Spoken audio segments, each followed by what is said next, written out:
Hello, yes, I have a question for Mr. Sowell. Shoot.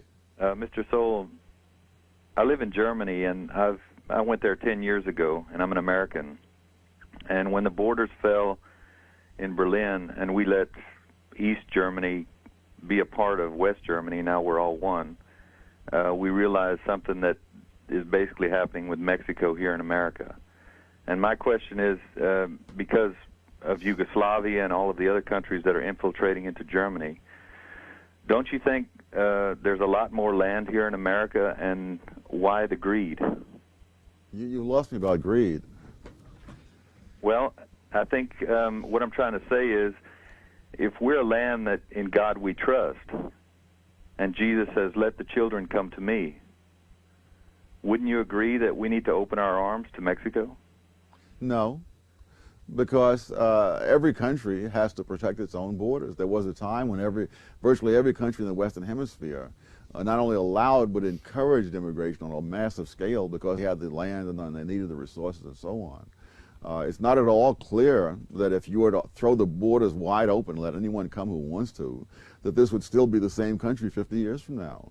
And so, in a sense, you can't let everybody come to America, because if everybody came to America, it wouldn't be America anymore. So that's not an option that we have.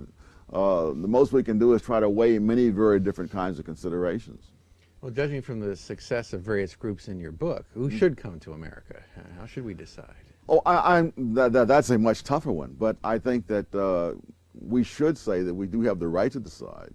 And if people who come here from country X do well and make America a better place, then let more people come here from country X. And if people who come from country Y simply come here and become a burden on the American taxpayers, then less people should come from country Y. One of the problems we have is that the welfare state makes it very expensive to let immigrants in. Mm-hmm. So you have a country like New Zealand, whose total population is less than that of New York City. You know, and they have all kinds of barriers against immigrants. You know, they've got 60 million sheep there and 3 million people, and vast amounts of empty land. But the point is, once you put your foot on New Zealand soil, you're entitled to all kinds of benefits at the expense of the taxpayers, and therefore the taxpayers don't want you. So it's not just a question of the number of people in the land, it's a question of what kind of system do you have. And